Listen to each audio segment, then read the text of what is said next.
time for the Susan Taylor Podcast, where we discuss the yoga of mind, medicine, and healing.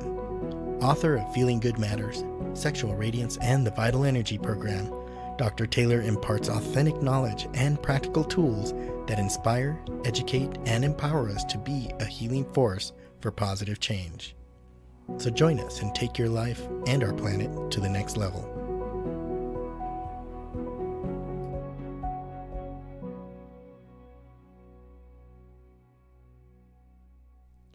Hello and welcome to Podcast 66, Silence is Golden, a look into meditation. Extensive research over the past few decades has provided a consensus that meditation is good for you. In today's episode, I'd like to speak about meditation and mental function, research on PTSD and meditation, and some diet tips to support your mental function. You know, when saying meditation is good for you, it's a bit like saying exercise is good for you. Just as there are literally hundreds, if not thousands, of different forms of exercise, there are claims that there are many, many hundreds and thousands of different ways that we can do meditation and that they're available to us. And I'm really not too sure when I hear this that there are different types of meditation. Is that really accurate? Maybe it's more accurate to say there are different practices that enable the practitioner to reach a meditative state, but not that there's a different meditation, because meditation is that state between thoughts, that space where there's total silence between thoughts, where we go beyond the mind field. We first attend to the mind and then go beyond it. So ultimately, meditation is really to attend to the mind and move beyond it, that space between thought. So it does require a precise, systematic approach of practices, and that's how people are going to make progress. You know, when I speak with people and I teach this, I don't say that I'm going to teach you meditation. I'm going to give you tools in which you can have your own practice and develop your own systematic approach to how you're going to reach it. Because meditation is an experience, a diving deep within the self, going into your own journey to find out who you are. That's basically what it is. Meditation, may result in lasting changes in mental function. And there have been reported physical benefits to meditation, and the research does show that it lowers blood pressure with just 3 months of practice, while at the same time decreasing psychological stresses and increasing coping ability. So research does support that meditation is good for you. And we know that when we're in a meditative state, our mind becomes silent. The chatter becomes silent. That inner dialogue that creates anxiety or fear settles down. So silence is golden, with meditation. And meditation is be still, being still and seeing that aspect of yourself. So research does support this, and the Center for Complementary and Integrative Medicine also supports the notion, and their definition is meditation acts as a form of mental exercise that can help regulate your attention and emotions while improving well-being. It's been found previously that meditation prompts changes in the amygdala. You've heard me speak about that, and that's that region in the brain associated with processing emotion. The research suggests that these beneficial brain changes persist even after the meditation session is complete. And over time, we build up our bank account of meditation points, and that result will last longer and longer and create new grooves in the mind field, which then creates new processing in the brain. We go from reacting to responding. If you know someone who's experienced PTSD, meditation we know can be beneficial. In fact, it's estimated that 18 veterans commit suicide every day due to these damaging effects of PTSD. And many others find that they never are able to quite recover from the emotional turmoil of war. That example can be when there's been an estimation of approximately about 40% of homeless people are actually veterans. People that just didn't get over that emotional aspect of the war, didn't have the support when they needed it coming back to really make that transition. A sizable number of U.S. combat troops are now taking either antidepressants or antipsychotic drugs, desperate to really calm their nerves. Those nerves are strained by repeated and lengthy, combat tours. And there was a study done by Norwich University suggested a more natural approach to this, and that was using transcendental meditation, and I'll talk about that in a minute. There was also the David Lynch Foundation that did a project called the Operation Warrior Wellness Project, and that brought in transcendental meditation technique. And that brought it into quite a few veterans. I think it was about 10,000 veterans and their families. And the technique showed those people 50% reduction in symptoms were reported. And the improved quality of life was reported in just, I believe it was about 8 weeks. So it is essential to take steps to provide service to help heal those with emotional wounds, because left untended, the emotional trauma, like the experience of battle or any other trauma that we may have in our life, can lead to serious health problems down the road, anything from depression to heart attacks, cancer, anxiety, any of these. So I mentioned transcendental meditation, and so I'd like to clarify what that is. Transcendental meditation is one of the most popular forms of meditation practiced by millions of people around the world. It's simple to perform. You can choose a mantra that has meaning for you, sit quietly with your eyes closed, and repeat that mantra for a period of about, they do 20 minutes twice a day. Focused awareness is the same concentration type of practice. We focus on our breath with the sound of so hum, which is the natural sound of the breath. And either way, these concentration practices are ideal to reach that restful, that silent, concentrated place of alertness and silence. Silence is amazing what it does to allowing everything to come forward and to really still the mind. And it enables you to let go of your negative thoughts and distractions, and they can just pass you by without upsetting the calm and balanced state that you are naturally in, before the thoughts start. People meditate for a wide range of reasons. It helps to, as I said, lower anxiety, depression. It improves symptoms of stress-related disorders. It also reduces substance abuse while also having benefits of creativity, memory, and academic performance, even IQ, if you can believe that. But ultimately, I'd like to drive this home. Meditation is a path to accessing your core of being. It introduces you to you, your true self of who you are. When we become fully aware of who we are, we come to realize that we're not separate from a universal self. We're no different from each other. It's the only thing that's different are our habits. And that we're not only a mind-body complex, but a spiritual being that is the user of our mind and body. With that said, we must nourish our body and mind so that we won't deter ourselves off the meditation journey. It's not just all spiritual. Yes, of course, life is spiritual, but we have a mind and body that needs to be tended to, because that whole complex goes together. From the subtle to the more gross, and the gross being the body, the mind is subtle, and even more subtle than the mind is the spiritual self. Always remember that your mind and mood are intimately connected with your diet. So don't dismiss that part. Meditation's great, but we have to talk about diet here.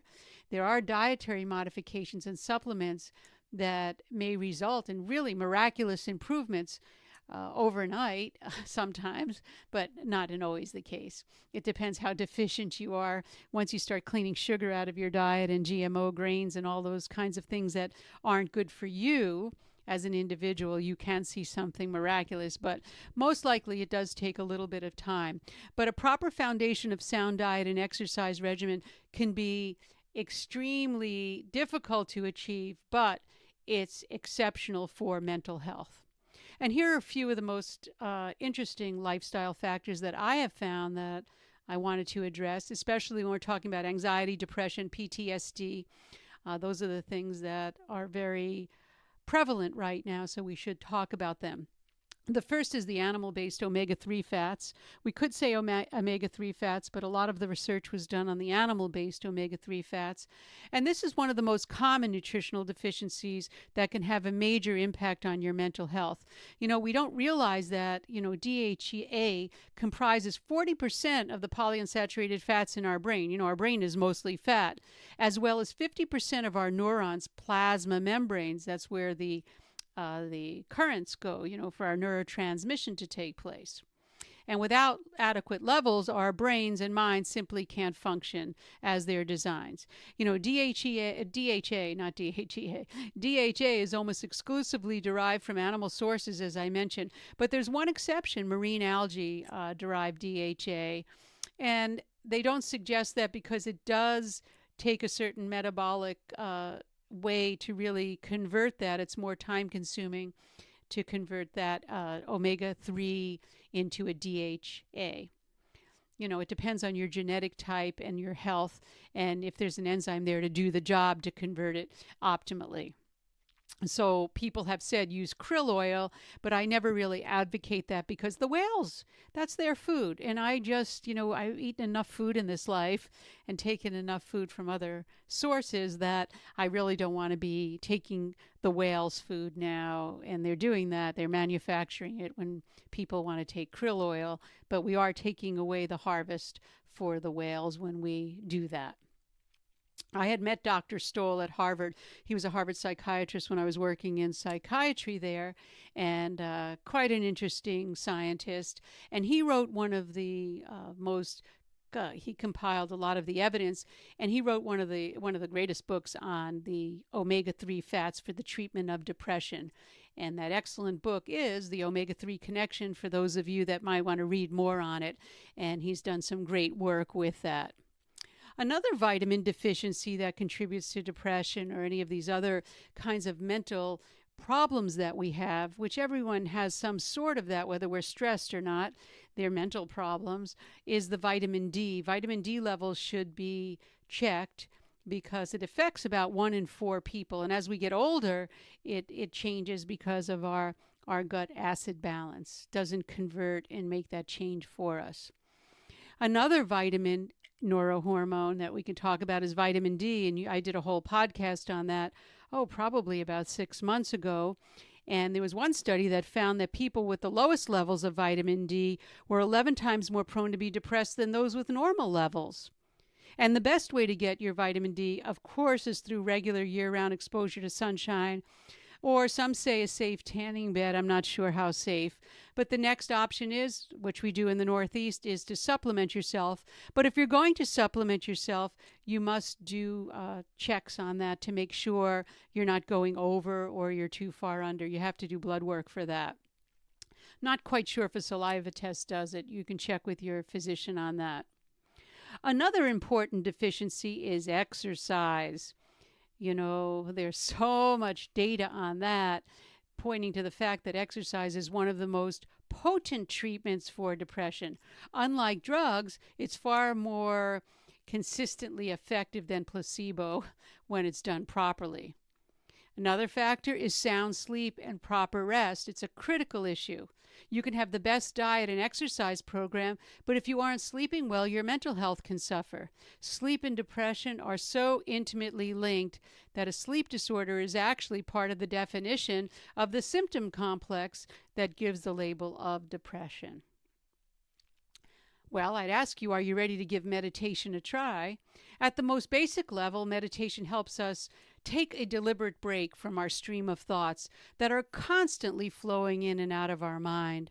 Some people use it to promote spiritual growth and find that inner peace, while others use it for relaxation and stress reduction.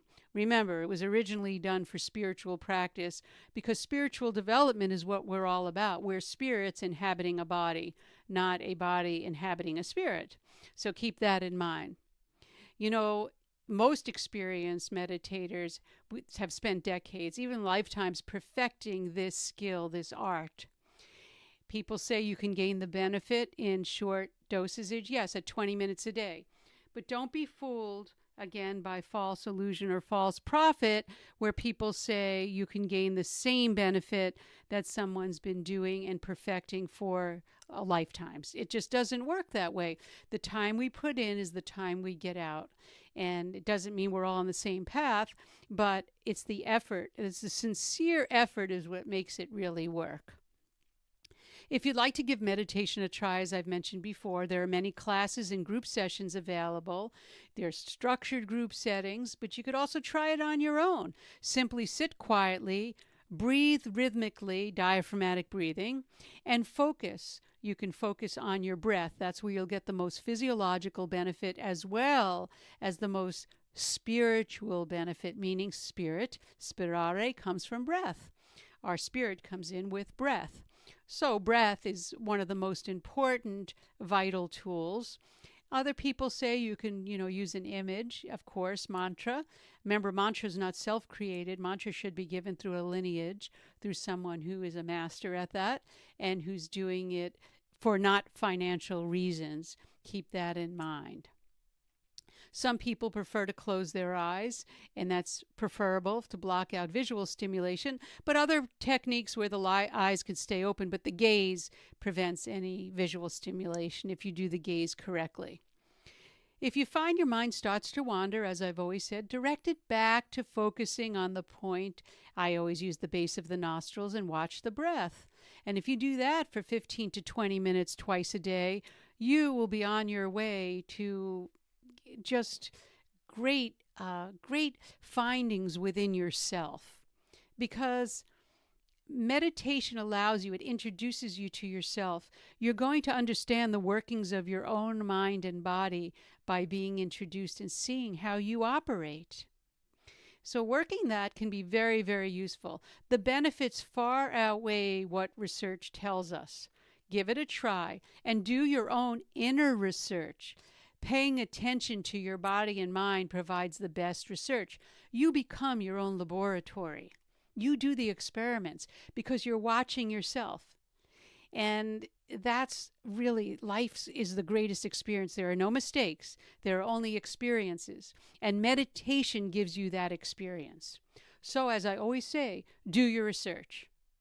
And that brings me to the end of this episode.